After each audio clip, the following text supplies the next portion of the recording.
Hey everybody, Nick here, and today I got a review for you of this little guy. This is the Casio Oceanus T200 wristwatch. Very, very interesting, very, very beautiful watch here. And I want to first off thank very much my Patreon patrons for making it possible for me to check this watch out with, well, no concern. Like, yeah, $500 watch, I better do it anyways. Their support makes this channel possible, so thank you for that, patrons. Next thing, size comparison. Actually, we'll start off by doing a couple of measurements real quick.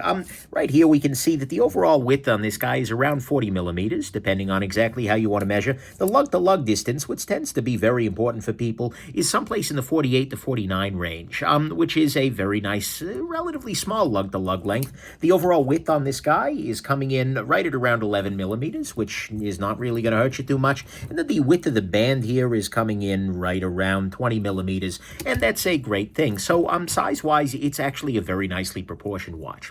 I also want to do a quick comparison of this guy against its progenitor, so to speak. This is the Casio Oceanus, this is the T200, this is the S100. This is one of the watches that I really sort of first fell in love with in terms of Casio, as well as in terms of higher-end timepieces in the quartz side. And you can see here that this guy is actually a little bit bigger than the original Oceanus here. That's something you're going to want to keep in mind. And this is in many ways the spiritual successor to this watch right here. This is a slightly bigger, slightly more modernized, with a couple of quality of life changes version of the original Oceanus right there. So anyways, let's go ahead and talk about the good, the great, the bad, the ugly of this very interesting little watch right here. So on the good side, we'll start off by talking about that size. The size on this is good. It's a very good little size. What I mean by that is that the original actually wore a little bit small. You know, it's a beautiful thing. Certainly, it's nice to have smaller watch options, but I think that this size is actually going to be a little bit more universally workable.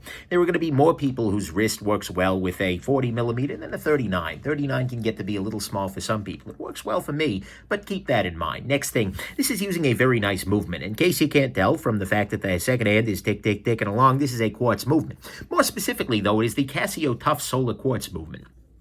So tough means it's durable.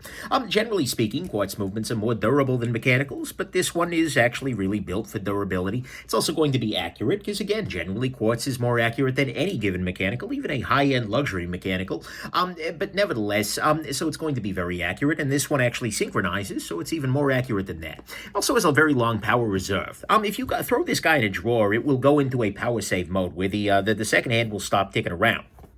Frankly, anytime it's in the dark and no one's looking, it'll turn off the second hand. Then when light comes or you hit this button, second hand starts ticking again.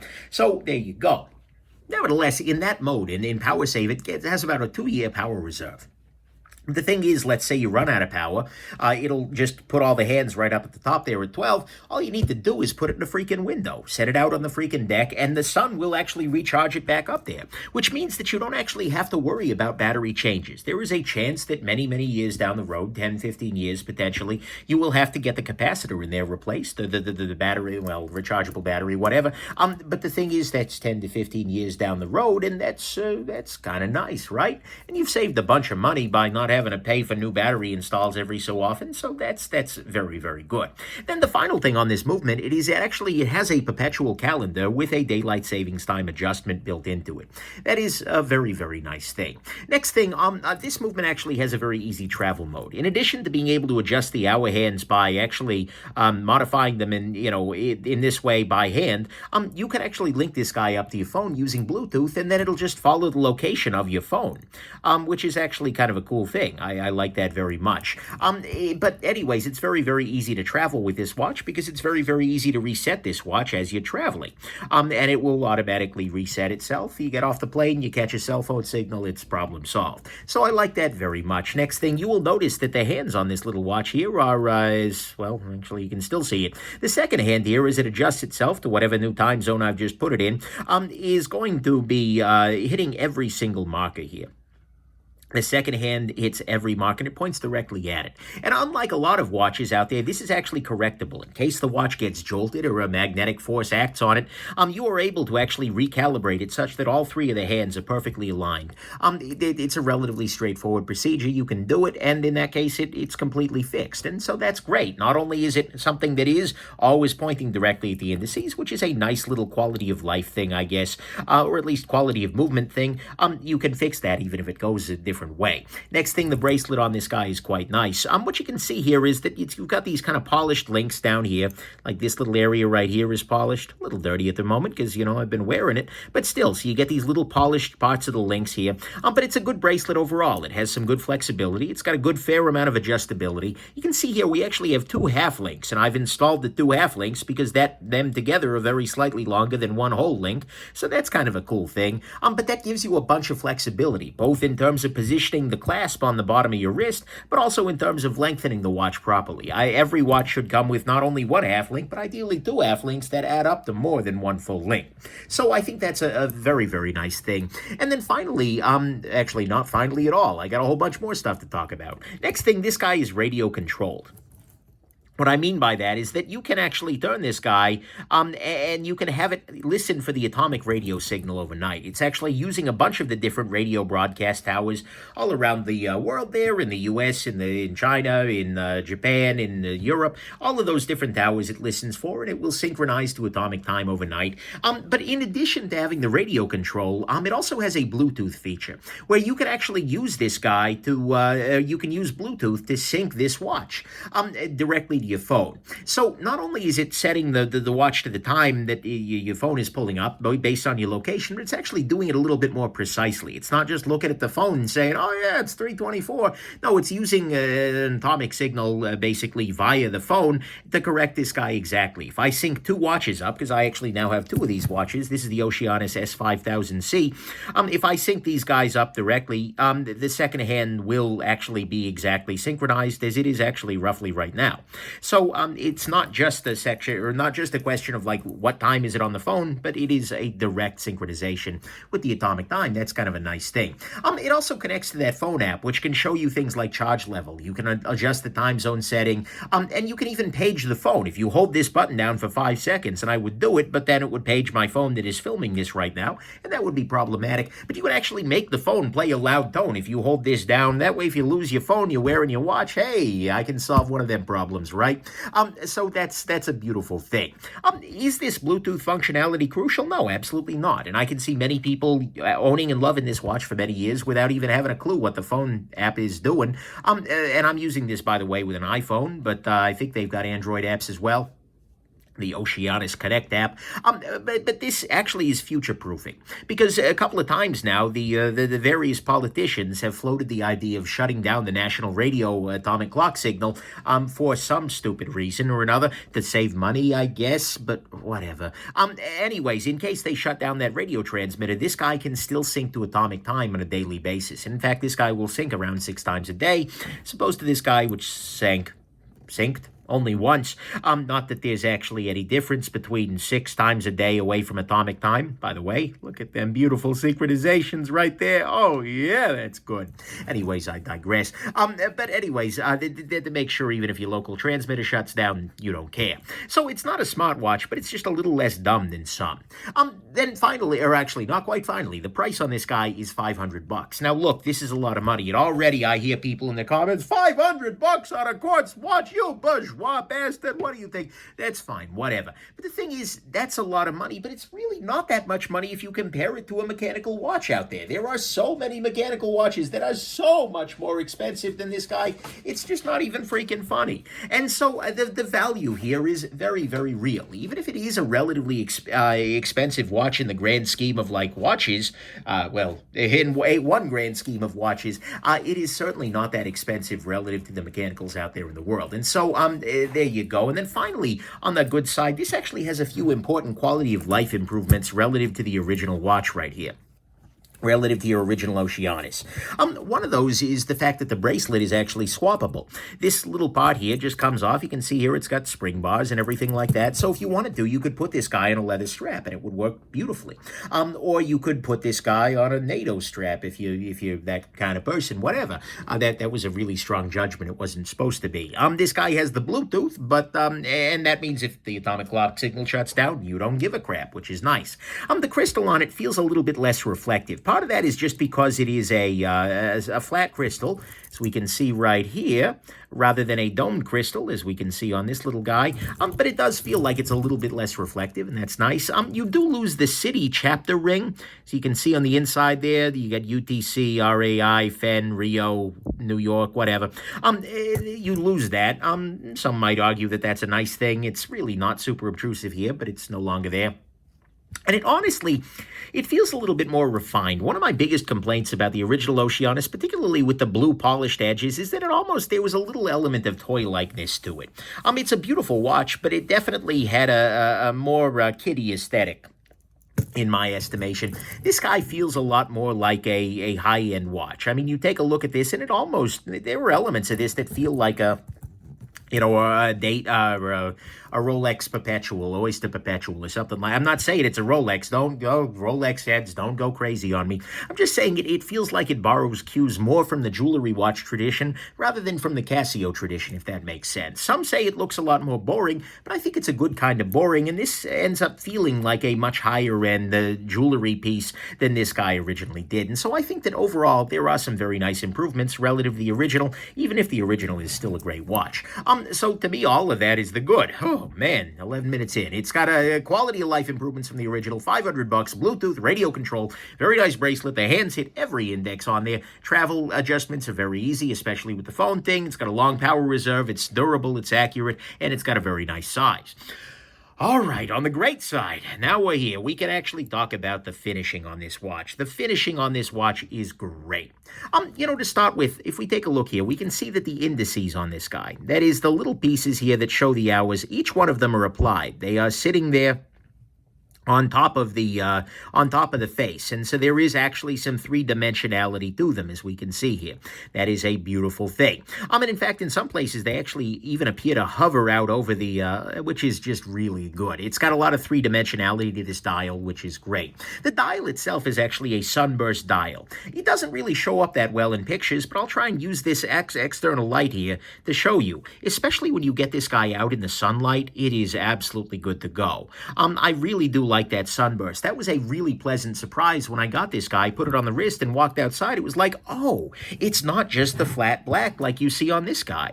This really adds a little bit of something to it. By the way, one thing I forgot to mention, speaking of those indices and the hands in general, is that this watch is actually very well loomed as well. I've just gone ahead and hit it with a flashlight, and although you can see that the hour and minute hand are on top of each other, it is the case that the hour and the minute hand are beautifully loomed, and this watch is readable all night long. So that's very good.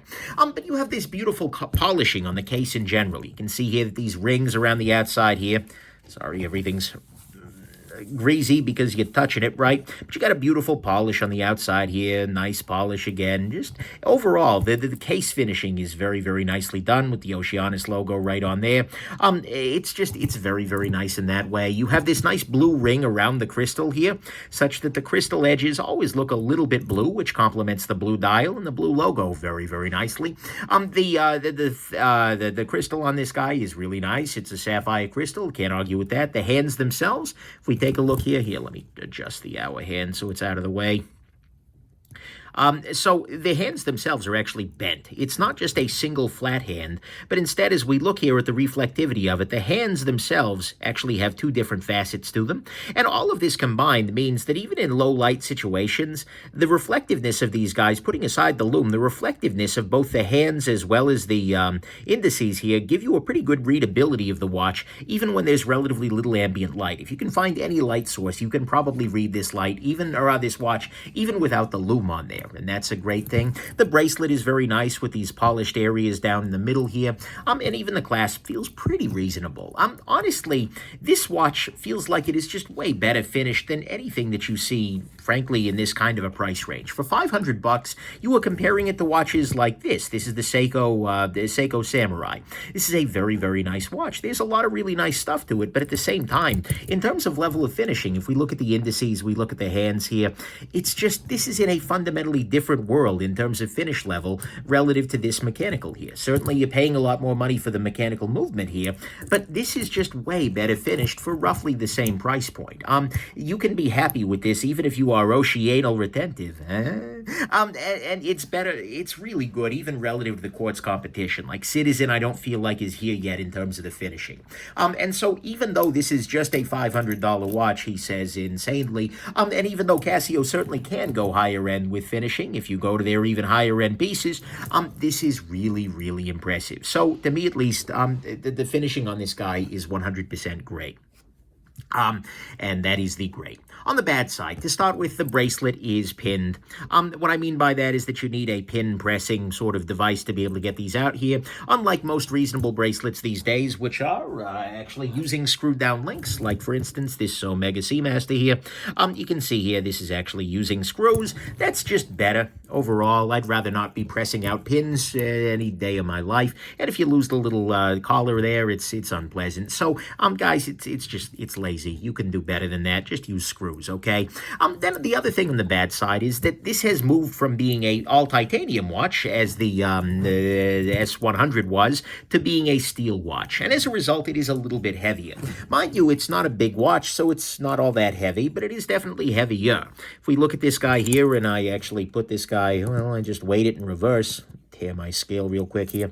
There we go. We are coming in here at 4.26 ounces, as opposed to the original one, also adjusted for the same size wrist, is coming in at, hold on, around 2.75 ounces. That's a major difference. So if you like to not feel a watch on your wrist, then going with one of the titanium Oceanus models is probably going to be a little bit better than going with the steel guy right here.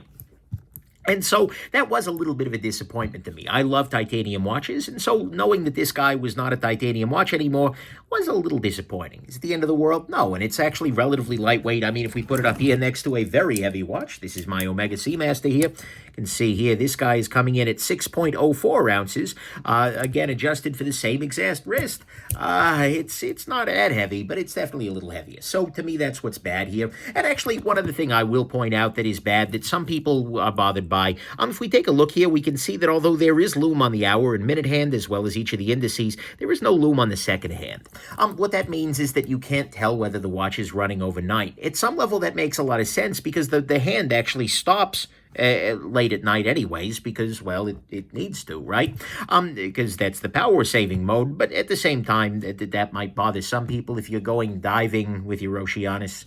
Then sure. So I guess that's the bad. Is that the second hand is unloomed. They moved away from titanium, and it's a pin bracelet. There are two ugly issues here. One of them is the quick adjust, or the clasp here. This is exactly the same clasp as near as I can tell, although this one might be titanium rather. No, it's a slightly different clasp. I'm sorry, I lie. But nevertheless, it is damn near the same clasp as the one on the original Oceanus. And unfortunately, this clasp, although it works fine, it's a fine clasp, only has 2 holes worth of fine adjust here. And more importantly, you require a tool to be able to move that at all. That's just not good. I don't like that. A toolless quick adjust kind of thing on a watch is a beautiful thing. It allows you to adjust very quickly. This is the Omega Seamaster here, but it allows you to adjust very quickly the length of the bracelet without using any kind of a tool. That way, if your wrist swells up a little bit, you don't have any problems. So as a result, this guy doesn't end up fitting you quite as often as a watch where you can adjust that fit moment to moment. The thing that's very frustrating to me is that actually Casio has this ability. If we look at this high end, the S5000 here, Casio has implemented a toolless quick adjust on this guy. It's just one click worth, but if I push this down and then I press, then it's just went in a step here. And if I pull back out, there you go. So this has a toolless quick adjust, but this one, for whatever freaking reason, they didn't do it. And guys, come on. I mean, at the very least, provide more fine adjustment holes so you got better choices there. But really, you've got it already. Just use it. It makes the watch so much better. The only people who don't want a toolless quick adjust are the people who haven't had it yet. And so, seriously, Casio, get on it. The other issue, and one of the bigger frustrations, is that this is what's called a JDM watch. It is Japanese domestic market, meaning that Casio USA does not officially sell this watch. There are plenty of places you can buy it from. Some people buy things from eBay. I've bought JDMs from eBay. You can also buy it from, there are companies that specialize in doing this. One of them is Seiya Japan. They're not providing me any consideration. That's actually just where I bought it from, and I had a very good experience. They shipped it like damn near, I think it was like 3 days from freaking Tokyo. I mean, that was impressive. But again, there are many places out there that you can get them from, but unfortunately, you will not be able to walk into your average Casio, well, to any Casio retailer here in the U.S. and pick one of these guys up, and servicing might actually be problematic. I've heard tales of people servicing their Casios by contacting Casio USA and then working it out, but you might have trouble warranty-wise or something like that, so you are running a small risk when you go JDM here in the U.S., but if you're in Japan, then hey, no freaking problem. But anyways, damn it, Casio, don't you want our money here in the U.S. too? This is an amazing watch, 100%, and I wish it were a watch that were amazing and available to, folks here. So, to me, those are the ugly things. It's JDM only, and there is no quick adjust on the clasp, even though Casio does have the ability, they just chose not to. Final conclusions. So, this watch impressed me. In case you haven't been able to tell by the fact that I had like 4 negative things to say about it, and I agonized about those 4 things, trying to find them more for like 30 minutes in writing this review, this watch really, really, really impresses me. It is substantially better in terms of finishing, in terms of wear, in terms of features, than anything else I've seen at that price point in the quartz world and damn near in the mechanical world as well. I mean, both in terms of finishing, functionality, generalized excellence, this is really, really good. I mean, you're getting one of the better quartz movements out there. There is no doubt that Casio is sort of a king of quartz. I mean, you could make an argument that Seiko is doing really great work in like the 9F Grand Seiko line, but still, Casio is really good at quartz. You're getting radio control and Bluetooth, which is completely, I think Casio are the only folks doing that right now, maybe Citizen. You're getting very nice improvements relative to the original Oceanus here. You are getting very, very impressive finishing. Just overall, it's really, really good. And you're getting all that for a price that certainly, I mean, $500 is not nothing, but it's way ahead of the competition. If you think about the other stuff that's available out there for $500, both in quartz and in mechanical, and I love this watch, you are doing so much better when you do this. I mean, sure, there are little downsides. The bracelet's pinned, the steel watch is a little heavier, the clasp doesn't adjust, and Casio just badly doesn't want to sell these to people around the world for some stupid reason. But the thing is, it's an incredible watch. It is a gem, unquestionably. I had this on my wrist for like 4 hours, and it was like, holy crap, gem. Because not only is it a gem on its own, it is a worthy sequel to an existing gem.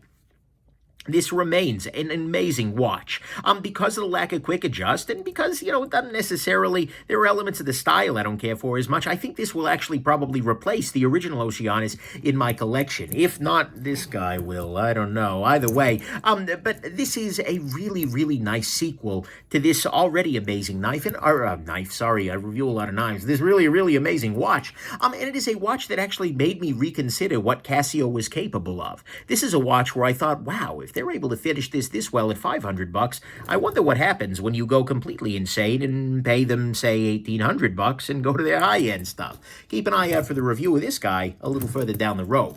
But nevertheless, this is a really, really amazing piece. And if you are like me and you like quartz watches too, and you're willing to jump through a hoop or two to get it, you will find this to be an absolutely stellar piece and find that there is just an ocean between this guy and the competition. So anyways, there you go. I hope this has been interesting to you, and have yourselves just an absolutely wonderful rest of your day. Bye now.